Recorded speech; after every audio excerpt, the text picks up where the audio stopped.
ఇప్పుడు మనం అట్లట్లా జైలుజాల దిక్కు పోదాం రారి. ఆ జిల్లా మనుషుల కంటే కూడా కోతులు ఎక్కువైనట్టు కాదుల్లా. ఈ కోతులతోనే పెద్ద సావుచి పడుతుంది. అందుకే కోతుల మీద కొత్త సర్పంచులు యుద్ధం చేస్తాను. ఆ యుద్ధం ఎట్లున్నదో చూస్తే మీరు కూడా పరిశాన్ అవుతారు. చూడురి మరి.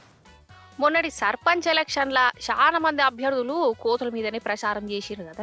నన్ను గనుక గెలిపితే ఊళ్ళో కోతులు లేకుండా చేస్తా అని మాటిచ్చిరు. ఇక మాటిచ్చినట్టుగా కొందరు సర్పంచ్లు పని మీద పడ్డరులా. అగో జైత్యాల జిల్లాల కోతులను పంపించేటందుకు గుడ్డెలుగులు వచ్చినాయి కాదు. అగో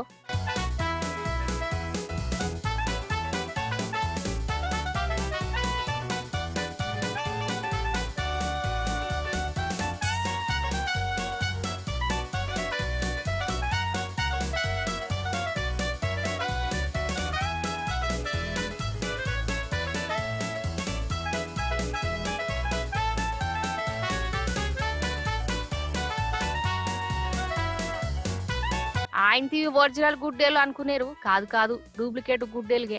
మనుషులే గుడ్డేలుగు వేషం కట్టి ఊరంతా తిరుగుతురు. అయితే కోతులకు గుడ్డేలు అంటే గజ్జట కదా, వాటిని చూసుడుతోటి అవి పారిపోయినాయట. మరి ఒరిజినల్ గుడ్డేలులను ఊర్లకు తెద్దామంటే అసలుకే మోసం అవుతుంది. అందుకే ఇగో ఇట్లా ముంగడ పడ్డారు. ధర్మపురి లక్ష్మీ నరసింహస్వామి గుడి కాడ బొచ్చడు కోతులు తిరుగుతాని. ఆ కోతులు కొబ్బరి చిప్పలో అరటి తొక్కను తిని సప్పుడేకుంటే అయిపోవు. అసలే కోతులాయ్ మంది మీద పడతానే గుడికచ్చే భక్తులను మాసు సతాయిస్తున్నాయట.